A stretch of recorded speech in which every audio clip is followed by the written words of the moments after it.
하면 을의 길을 찾기 위해서 보잖아요. 그런데 만약에 그 땅의 건강 상태나 아니면 숨겨진 가치를 보여주는 그런 지도가 있다면 어떨까요? 대한민국에는요, 어떤 개발 사업의 운명을 결정짓는 말 그대로 국토의 미래를 그리는 아주 강력한 보물 지도가 2개 있습니다. 당신이 보내주신 자료들, 바로 이 국토환경성 평가 지도와 생태자연도에 대한 건데요. 사실 이 분야에 계신 분들이라면 이 2지도 이름 정말 많이 들어보셨을 거예요. 다들 이게 중요하다고는 하는데 그래서 둘이 뭐가 어떻게 다른 건지 또 실제 사업에서 딱 부딪혔을 때 어느 쪽 힘이 더 센 건지 이게 명확하게 와닿지는 않을 때가 많죠. 그래서 오늘 저희의 미션은 아주 명확합니다. 이 2지도가 실제로 어떻게 작동하는지 그 힘의 원천이 뭔지 한번 깊이 파고들어보는 겁니다. 듣기만 해도 좀 복잡한데요. 제가 한번 정리를 해볼게요. 이게 맞는지 한번 들어보세요. 혹시 국토환경성 평가 지도는 사업 시작 전에 여기 개발해도 괜찮아 라고 물어보는 일종의 신호등. 그리고 생태자연도는 일단 시작한 사업에 자연을 훼손했으니까 비용을 내세요 하고 가격표를 붙이는 역할? 뭐 이렇게 봐도 될까요? 와, 아주 훌륭한 출발점입니다. 신호등과 가격표, 네. 그 2가지 키워드만 딱 기억하셔도 오늘 이야기의 절반은 이해하신 셈이에요.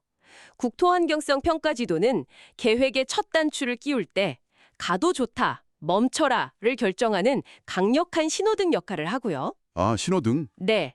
그리고 생태자연도는 그 신호등을 통과한 사업에 대해서 환경훼손의 대가를 매기는 어떻게 보면 좀 무서운 가격표 역할을 하는 거죠.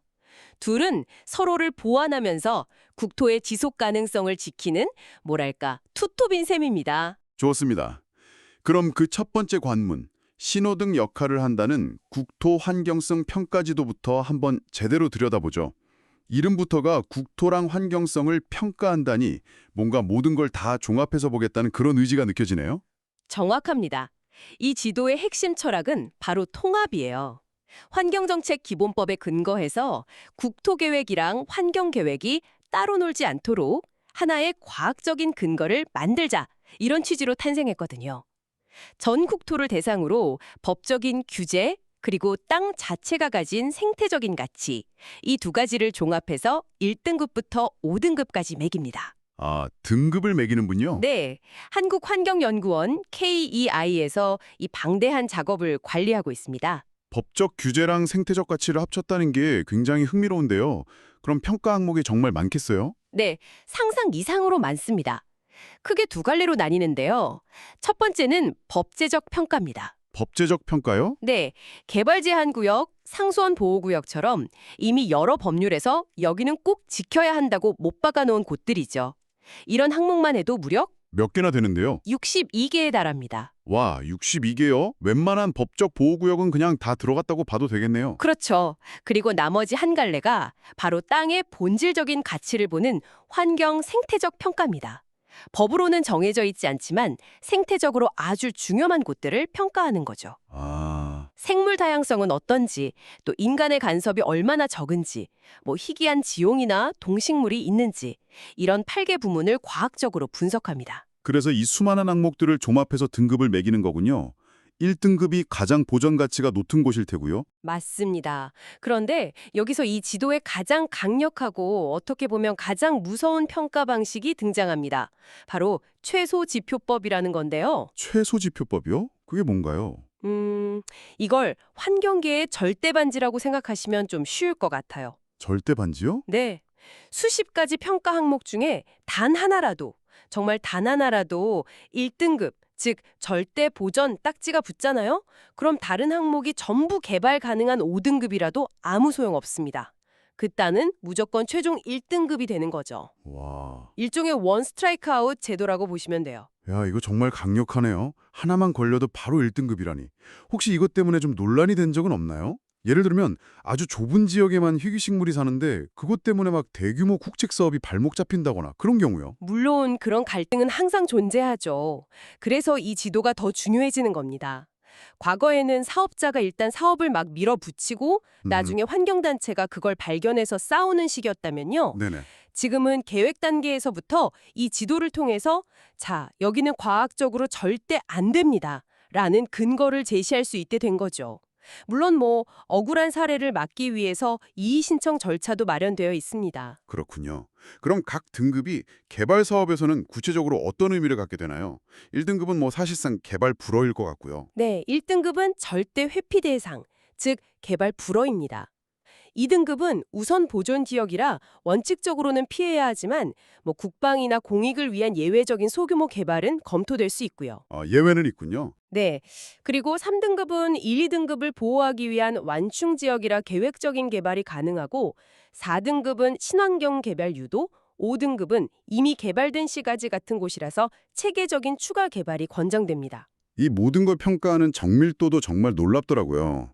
제가 자료를 보니까 1대 5천 축적의 30m 격자 단위로 평가한다고요? 30m 격자면 축구장 페널티 박스보다 약간 작은 크기 아닌가요? 맞습니다. 그 정도로 온 국토를 쪼개서 일일이 환경 점수를 매긴다는 거니 정말 대단하네요. 그렇죠. 그 정밀도 덕분에 이제는 도시 계획을 세울 때 거의 필지 단위로 이 땅은 개발해도 괜찮고 바로 옆 땅은 안 된다. 이런 식의 세밀한 분석이 가능해진 겁니다. 이게 바로 국토 환경성 평가 지도라는 신호등이 가진 강력한 힘의 원천이죠. 알겠습니다. 그럼 국토 환경성 평가 지도는 사업의 입지 자체를 결정하는 아주 강력한 첫 번째 관문이네요. 그런데 만약에 어떤 사업이 운 좋게 1, 2등급을 다 피해서 이 관문을 통과했다면 그걸로 끝인가요? 왠지 환경 보호를 위한 또 다른 장치가 있을 것 같은데요. 아마 그게 가격표 역할을 한다는 생태 자연도의 차례겠죠. 정확하게 짚으셨습니다. 국토 환경성 평가 지도가 법과 생태를 아우르는 종합 정책 지도라면 이 생태 자연도는 오직 생태적 가치 하나에만 집중한 생태 전문 지도라고 할 수 있어요. 국립생태원에서 자연환경 보전법에 따라 작성하는데요.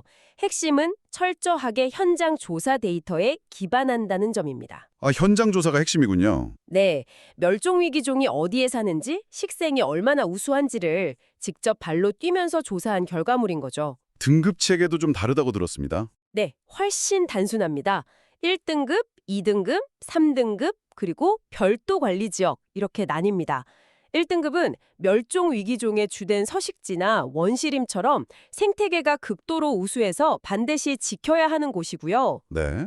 2등급은 1등급의 완충지대 역할을 하거나 앞으로 가치가 높아질 곳, 3등급은 체계적인 개발이나 이용이 가능한 곳이죠.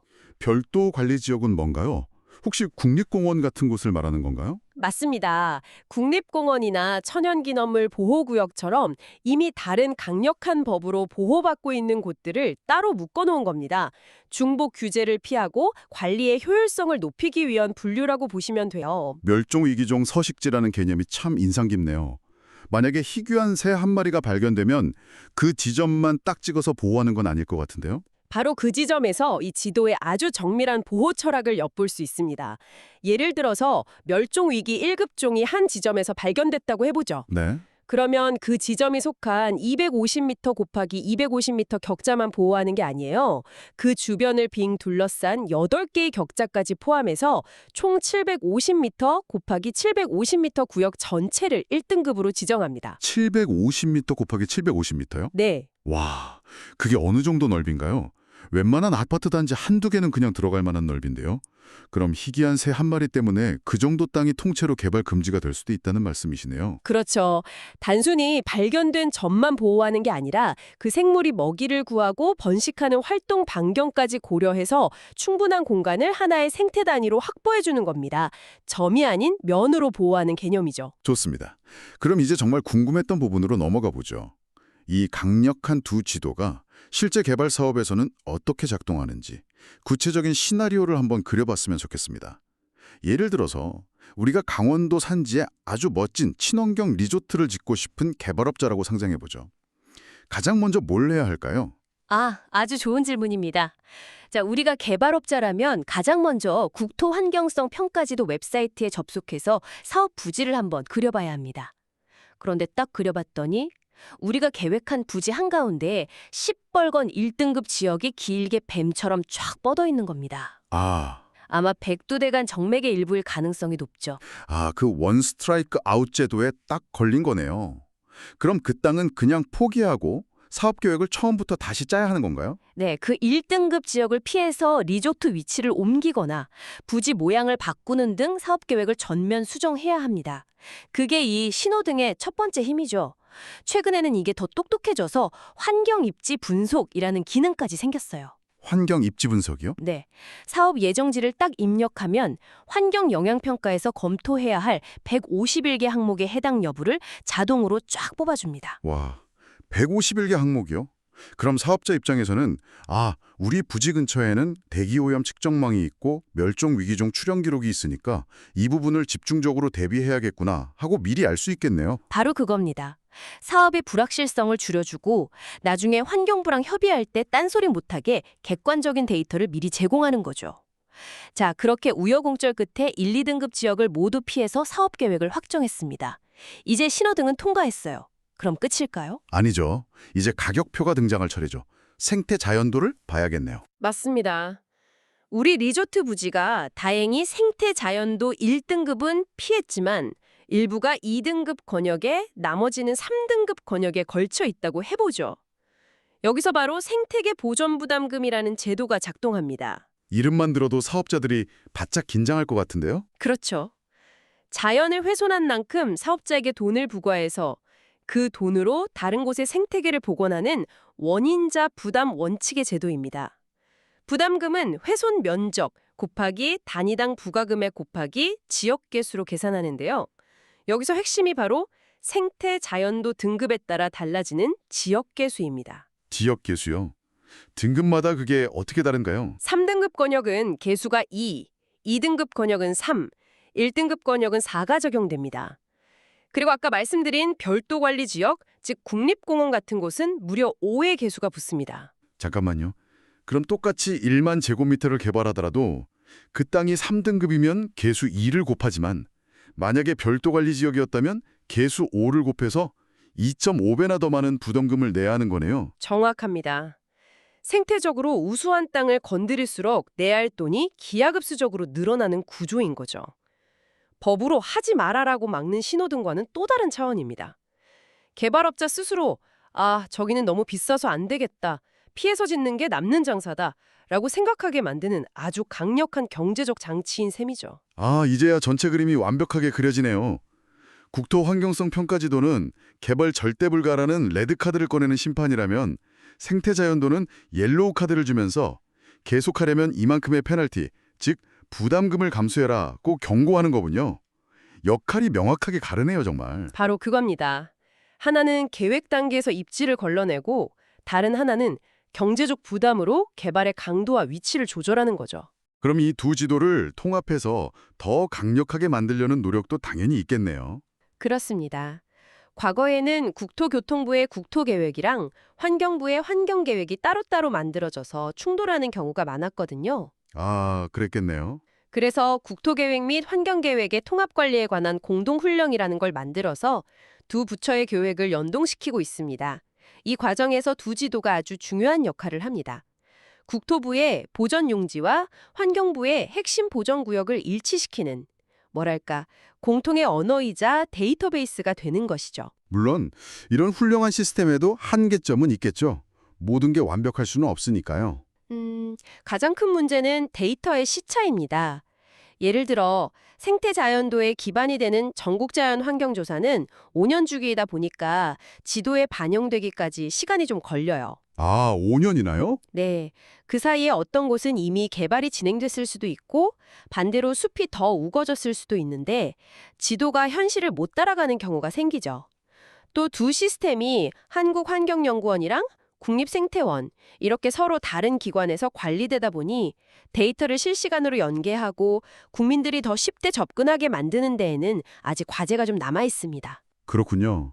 그럼 앞으로 이 지도들은 어떤 모습으로 진화하게 될까요? 미래의 방향은 명확하게 지능화와 실시화입니다. 5년 주기의 현장 조사를 기다리는 게 아니라 위성이나 드론 데이터를 실시간으로 반영해서 지도의 최신성을 획기적으로 높이는 거죠. 더 나아가서는 국토 전체의 자연자원 총량을 관리하는 자연자원 총량제의 핵심 기초 데이터로 활용될 겁니다. 자연자원 총량제요. 네, 우리나라가 가진 숲, 습지, 강 같은 자연자원의 총량을 딱 정해놓고 어떤 개발로 인해 그 총량이 줄어들면 다른 곳에서 반드시 그만큼을 복원해서 전체 양을 유지하는 개념입니다. 아, 여기서 이 지도들은 어디를 얼마나 복원해야 할지, 어디가 더 가치 있는지를 알려주는 지능형 나침반 역할을 하게 되는 거죠.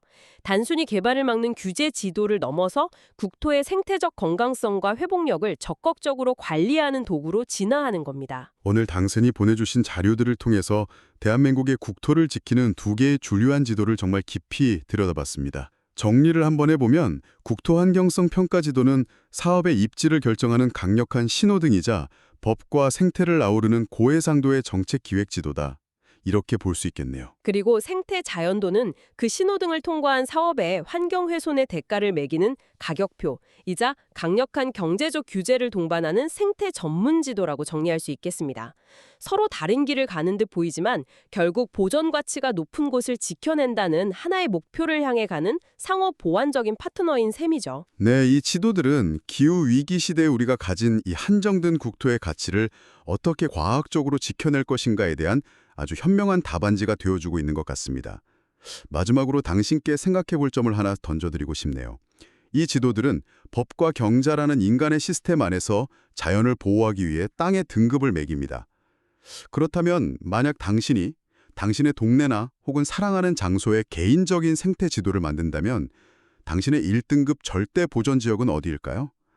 그곳이 아이들과의 추억이 깃든 작은 공원일 수도 있고 매일 아침 산책하는 동네 뒷산 오솔길일 수도 있겠죠. 그 이유는 무엇일지 한번 생각해 보시는 건 어떨까요?